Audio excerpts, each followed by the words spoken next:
Bienvenue sur Bible 365. Nous sommes contents que vous soyez avec nous aujourd'hui, pour écouter la lecture du livre 2 Chroniques chapitres 25, 26, 27 et 28. Si vous êtes nouveau, s'il vous plaît abonnez-vous à la chaîne, aimez et partagez-la pour encourager quelqu'un d'autre à écouter la Bible cette année. Bonne écoute. 2 Chroniques, chapitre 25.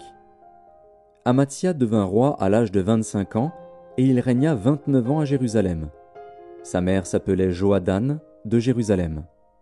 Il fit ce qui est droit aux yeux de l'Éternel, mais avec un cœur qui n'était pas entièrement dévoué.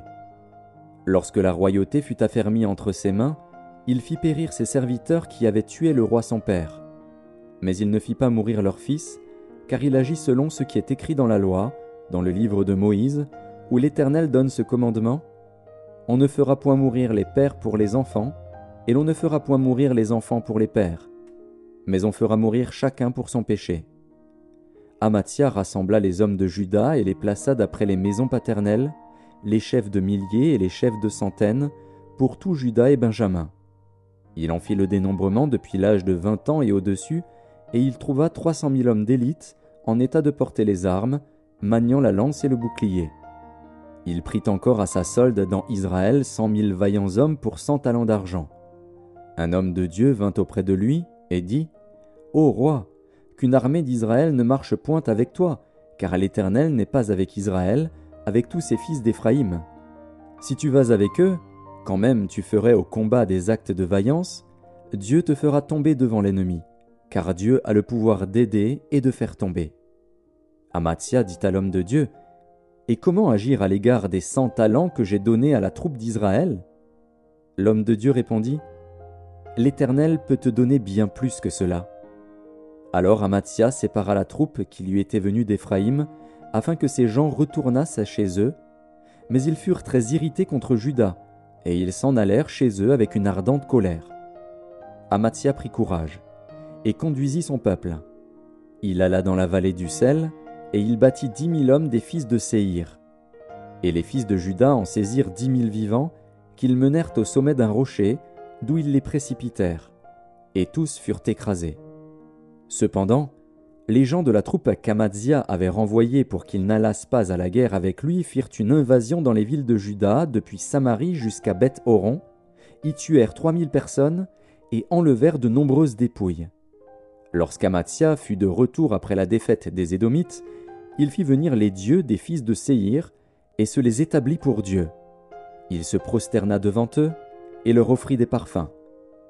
Alors la colère de l'Éternel s'enflamma contre Amathia, et il envoya vers lui un prophète, qui lui dit : Pourquoi as-tu recherché les dieux de ce peuple, quand ils n'ont pu délivrer leur peuple de ta main ? Comme il parlait, Amathia lui dit : Est-ce que nous t'avons fait conseiller du roi ? Retire-toi. Pourquoi veux-tu qu'on te frappe ? Le prophète se retira, en disant : Je sais que Dieu a résolu de te détruire, parce que tu as fait cela et que tu n'as pas écouté mon conseil. Après s'être consulté, Amathia, roi de Juda, envoya dire à Joas, fils de Joachaz, fils de Jéhu, roi d'Israël : Viens, voyons-nous en face.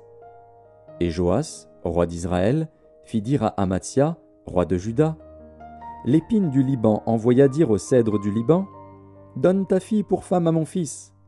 Et les bêtes sauvages qui sont au Liban passèrent et foulèrent l'épine. Tu as battu les Édomites, penses-tu, et ton cœur s'élève pour te glorifier. Reste maintenant chez toi. Pourquoi t'engager dans une malheureuse entreprise qui amènerait ta ruine et celle de Juda ? Mais Amathia ne l'écouta pas, car Dieu avait résolu de les livrer entre les mains de l'ennemi, parce qu'ils avaient recherché les dieux d'Édom. Et Joas, roi d'Israël, monta.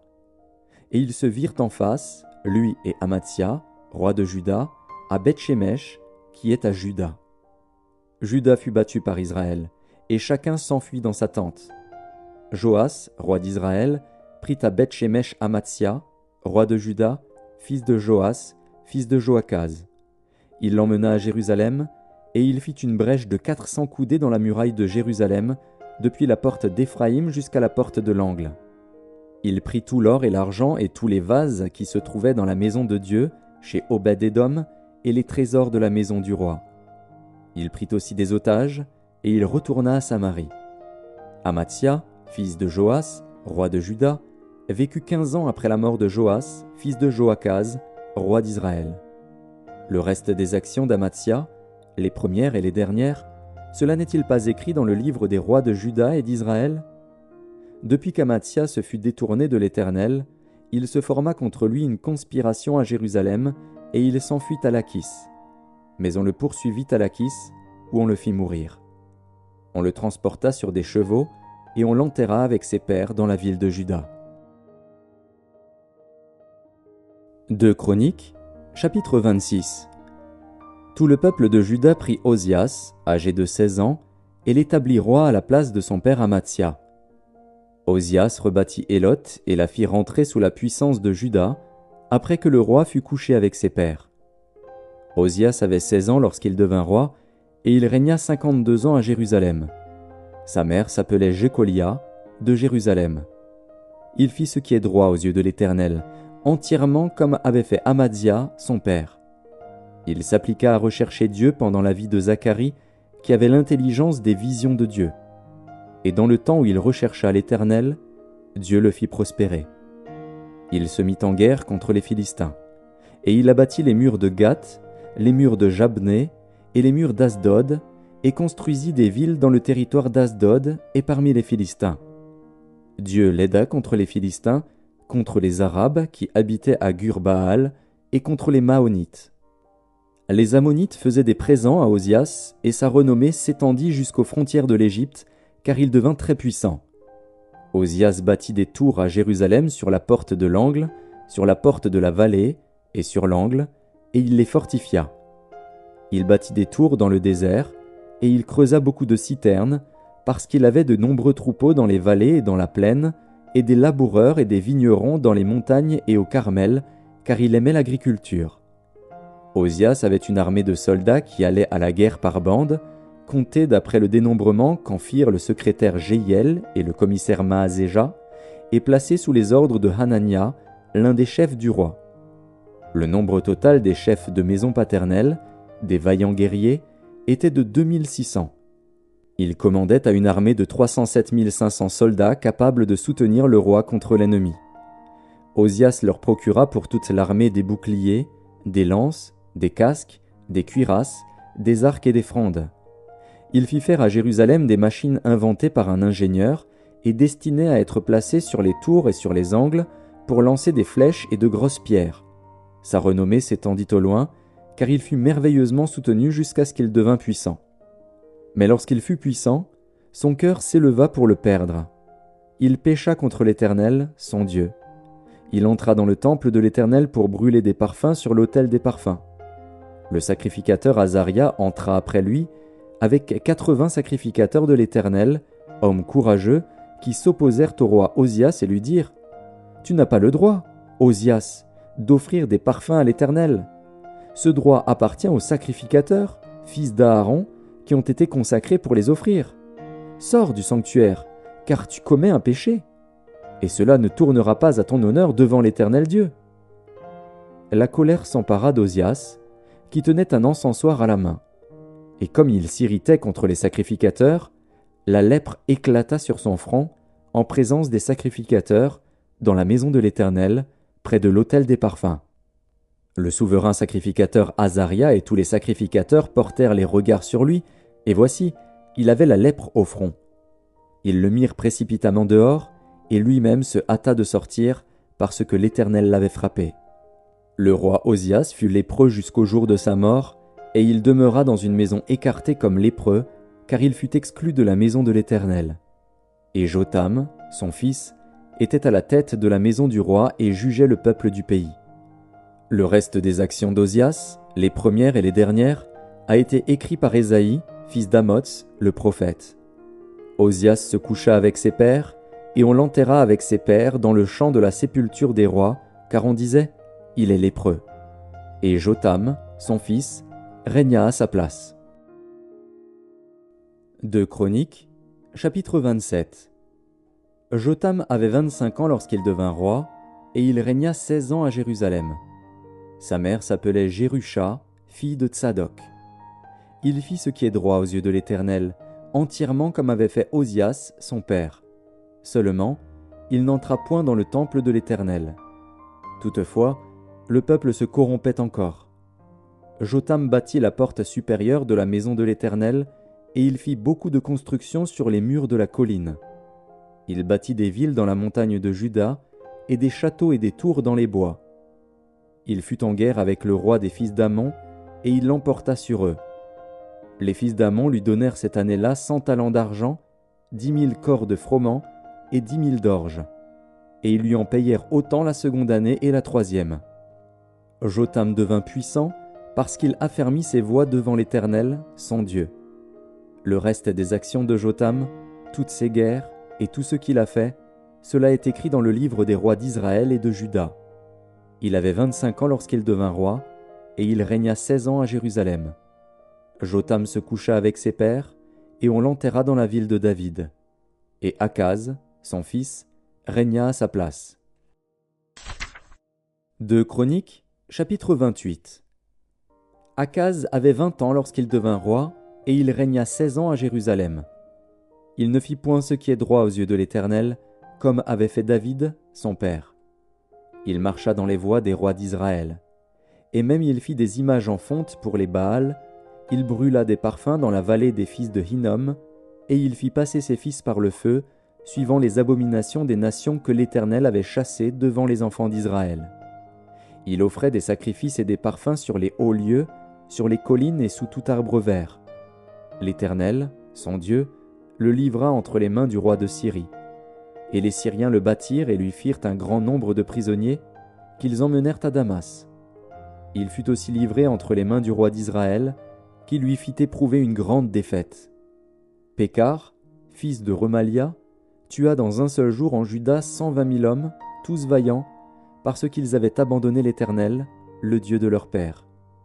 Zikri, guerrier d'Éphraïm, tua Maazéja, fils du roi, Azrikam, chef de la maison royale, et Elkana, le second après le roi. Les enfants d'Israël firent parmi leurs frères 200 000 prisonniers, femmes, fils et filles, et ils leur prirent beaucoup de butin, qu'ils emmenèrent à Samarie. Il y avait là un prophète de l'Éternel, nommé Oded. Il alla au-devant de l'armée qui revenait à Samarie, et il leur dit : « C'est dans sa colère contre Juda que l'Éternel, le Dieu de vos pères, les a livrés entre vos mains, et vous les avez tués avec une fureur qui est montée jusqu'aux cieux. Et vous pensez maintenant faire des enfants de Juda et de Jérusalem vos serviteurs et vos servantes. Mais vous, n'êtes-vous pas coupables envers l'Éternel, votre Dieu ? Écoutez-moi donc, et renvoyez ces captifs que vous avez faits parmi vos frères, car la colère ardente de l'Éternel est sur vous. » Quelques-uns d'entre les chefs des fils d'Éphraïm, Azaria, fils de Jochanan, Bérekia, fils de Meshilémoth, Ézéchias, fils de Shallum, et Amasa, fils de Adlaï, s'élevèrent contre ceux qui revenaient de l'armée, et leur dirent : « Vous ne ferez point entrer ici des captifs, car, pour nous rendre coupables envers l'Éternel, vous voulez ajouter à nos péchés et à nos fautes. Nous sommes déjà bien coupables, et la colère ardente de l'Éternel est sur Israël. » Les soldats abandonnèrent les captifs et le butin devant les chefs et devant toute l'assemblée. Et les hommes dont les noms viennent d'être mentionnés se levèrent et prirent les captifs. Ils employèrent le butin à vêtir tous ceux qui étaient nus, ils leur donnèrent des habits et des chaussures, ils les firent manger et boire, ils les oignirent, ils conduisirent sur des ânes tous ceux qui étaient fatigués, et ils les menèrent à Jéricho, la ville des palmiers, auprès de leurs frères. Puis ils retournèrent à Samarie. En ce temps-là, le roi Akaz envoya demander du secours au roi d'Assyrie. Les Édomites vinrent encore, battirent Juda et emmenèrent des captifs. Les Philistins firent une invasion dans les villes de la plaine et du midi de Juda.